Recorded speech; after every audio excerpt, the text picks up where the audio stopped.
నమస్తే, నేను మధు. నెయ్యి కల్తీ విషయంలో వైవి సుబ్బారెడ్డి, కరుణాకర్ రెడ్డి ఇద్దరు తప్పించుకున్నట్లేనా? మరి ఇందులో సింఘాల్ని బలి చేశారు కదా, అసలు సింఘాలు ఇరుక్కడానికి గల కారణం ఏంటి? మరి వీళ్ళెలా తప్పించుకున్నారు? ఈ రోజు మనం తెలుసుకుందాం. ప్రస్తుతం మనతో పాటు ఉన్నారు సీనియర్ జర్నలిస్ట్ సిఎస్ రావు గారు. వారిని అడిగి మరిన్ని విషయాలను తెలుసుకుందాం. నమస్కారం సార్. సార్, నెయ్యి కల్తీ విషయంలో సింఘాల్ గారి గురించి రియాక్ట్ అయిన విషయం మనకు తెలిసిందే. సో ఆయనకి ఏం తెలియదు, కానీ ఆయన ఇరుక్కున్నారు అని కొన్ని వార్తలు అయితే వచ్చాయి. మరి సింఘాల్ గారికి నిజంగానే ఏం తెలియదు, ఆయన ఇరుక్కున్నారా? మరి అసలు కారకులైన వైవి సుబ్బారెడ్డి, కరుణాకర్ రెడ్డి తప్పించుకున్నట్టేనా సార్? ఇప్పుడు దీన్ని బట్టి తప్పించుకున్నట్టే అర్థం అవుతుంది. ఛార్జ్ షీట్ని బట్టి వాళ్ళ పేర్లు ఎక్కడా లేవు. ఎందుకు లేవు అని అంటే వీళ్ళు ఎక్కడో మిస్లీడ్ చేశారు అనేది వినిపిస్తుంది. సింఘాల్ గారు ఎందుకు బలి అయిపోయారు? అసలు అడ్మినిస్ట్రేషన్ ఎలా ఉంటుంది, టీటీడీ అడ్మినిస్ట్రేషన్ ఎలా ఉంటుంది, రెగ్యులర్ అడ్మినిస్ట్రేషన్ ఎలా ఉంటుంది అనేది కనుక మనం చర్చించుకుంటే, విశ్లేషణ చేసుకుంటే అనిల్ కుమార్ గారు బలి అయ్యారా లేదంటే బలి కాబడ్డారా అనే దాని మీద స్పష్టత వస్తుంది. ఇప్పుడు దేవాదాయ శాఖ చట్టం, ఈ చట్టంలో ఉన్నటువంటి కొన్ని క్లాజులు ఉన్నాయి. దీని ప్రకారం అసలు ఈయన ఏం తప్పు చేశారు, ఎవరు అనిల్ కుమార్ గారు, లేదా అనిల్ కుమార్ సింఘాల్ గారు చేశారా లేదంటే వైవి సుబ్బారెడ్డి గారు చేశారా, ఆ రోజు ఉన్నటువంటి చైర్మన్ అనే దాని మీద మనం విశ్లేషణ చేసుకుంటే క్లారిటీ వస్తుంది. 1987 దేవాదాయ శాఖ చట్టం సెక్షన్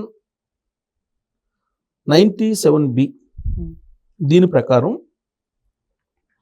స్వయం ప్రతిపత్తి గల బోర్డు తిరుమల తిరుపతి దేవస్థానం, అక్కడ బోర్డు తీసుకునేటువంటి నిబంధనలు ఏవైతే ఉన్నాయో దీన్ని యాజ్ ఇట్ ఈస్గా ఇంప్లిమెంట్ చేయాలి. అక్కడ ఈవోగా ఎవరున్నా సరే, అనిల్ కుమార్ సింఘాల్ గారు ఉన్నా సరే, XYZ ఎవరున్నా సరే, అంటే విశిష్టాధికారాలు తిరుమల తిరుపతి దేవస్థానం బోర్డుకి ఇవ్వబడ్డాయి. దేని ద్వారా ఇవ్వబడ్డాయి? దేవాదాయ శాఖ 1987 చట్టంలో సెక్షన్ 97B ప్రకారం ఇవ్వబడ్డాయి తిరుమల తిరుపతి దేవస్థానం బోర్డుకి. అయితే ఇక్కడ బోర్డుకి సలహాదారులు మాత్రమే అధికారులు, అంతే తప్ప వాళ్ళు ఆపేటువంటి పరిస్థితి లేదు ఈ చట్టం ప్రకారం. జస్ట్ సలహాదారులే, మీరు ఇలా నిర్ణయం తీసుకున్నారు కదా, ఇది కరెక్ట్ కాదేమో మీరు పరిశీలించండి అని చెప్పి సలహా ఇవ్వటం వరకే, అంతే తప్ప దాన్ని ఆపేటువంటి అధికారం ఉండదు. ఇక జనరల్గా అడ్మినిస్ట్రేషన్ తీసుకుంటే, ప్రభుత్వంలో అడ్మినిస్ట్రేషన్ తీసుకుంటే మనకి సెక్షన్ 109 ప్రకారం అదేమవుతుందంటే, ప్రభుత్వంలో రెగ్యులర్గా సపోజ్ క్యాబినెట్ ఒక నిర్ణయం తీసుకుందాం అనుకుందాం, మంత్రివర్గ సమావేశంలో క్యాబినెట్ నిర్ణయాలు తీసుకుంటుంది. ఈ నిర్ణయాలు ఎజెండాను తయారు చేసేది IAS అధికారులే. ఆ నిర్ణయాలు అయిపోయిన తర్వాత, తీర్మానం చేసిన తర్వాత దాన్ని చట్ట రూపంలోకి తీసుకొస్తూ ఉత్తర్వులు ఇచ్చేది కూడా IASలే. ఎగ్జిక్యూటివ్ సిస్టమ్ IASలు ఇస్తారు. ఇక్కడ ఒకవేళ క్యాబినెట్ తీసుకున్నటువంటి నిర్ణయం చట్టానికి విరుద్ధంగా ఉంటే అది ఆపేటువంటి అధికారం అధికారులకు ఉంటుంది ఇక్కడ, ఇది రెగ్యులర్ పరిపాలనలో. వేరాజ్ మీకు తిరుమల తిరుపతి దేవస్థానానికి సంబంధించి మాత్రం ఉండదు అది. ఇక్కడేమో క్యాబినెట్ మనకి మంత్రివర్గం తీసుకున్న నిర్ణయాన్ని కూడా ఉత్తర్వులు లేకుండా ఆపేసేటువంటి అధికారం IASలకు ఉంది, చట్ట విరుద్ధం అయితే.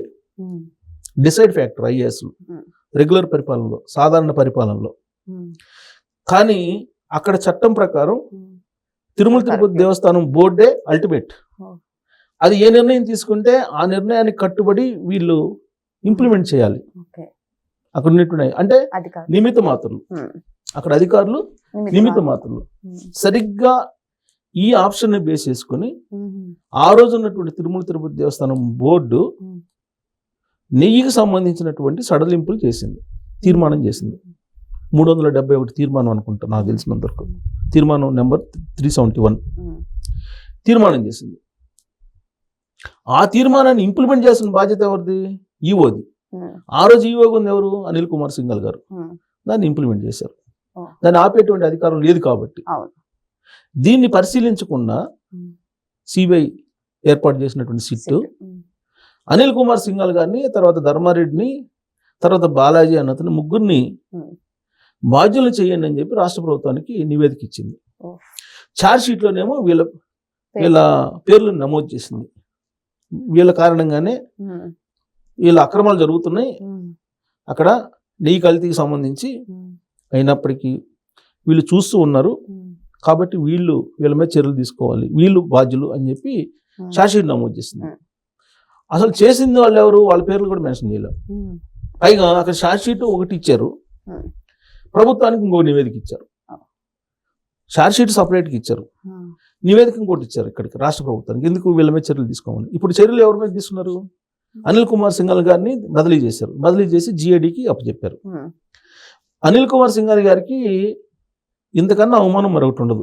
కారణం ఏంటంటే ఆత్మాభిమానం ఎక్కువగా ఉన్నటువంటి, మెండుగా ఉన్నటువంటి IAS officer, clean track record ఉన్నటువంటి ఐఏఎస్ ఆఫీసర్, ఉన్నటువంటి నిజాయితీ పరుల్లో ఒక లిస్ట్ తయారు చేసి దాంట్లో ఖచ్చితంగా అనిల్ కుమార్ సింఘాల్ ఉంటారు. అంత నిజాయితీ పరుడు, ప్లస్ అపారమైనటువంటి వెంకటేశ్వర స్వామి భక్తుడు, విశ్వాసం, సామాన్య భక్తులకు ప్రాధాన్యత ఇవ్వాలి అనేటువంటి దృక్పథం కలిగినటువంటి ఈవో ఆయన. అలాంటి ఆయన మీద చర్యలు తీసుకోవాల్సిన పరిస్థితి రాష్ట్ర ప్రభుత్వానికి అనివార్యంగా ఏర్పడింది.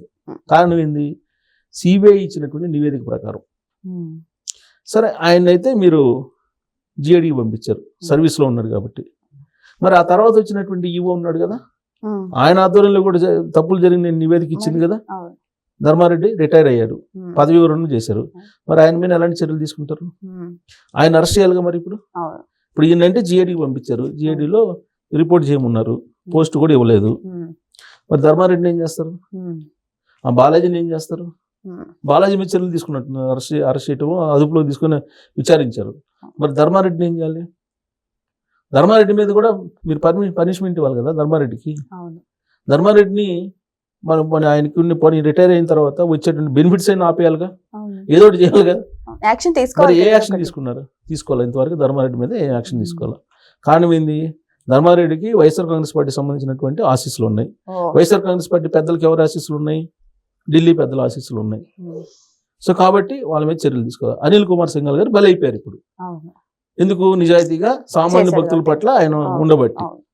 అసలు చట్టం ఏం చెప్తుంది, దేవాదాయ చట్టం దాని ప్రకారం సమకూరినటువంటి స్వయం ప్రతిపత్తి కలిగినటువంటి టీటీడీ బోర్డుకు ఉన్న అధికారాలు, విశిష్ట అధికారాలు, దాంట్లో ఈయన పాత్ర ఏంటి అనేది చూడాల.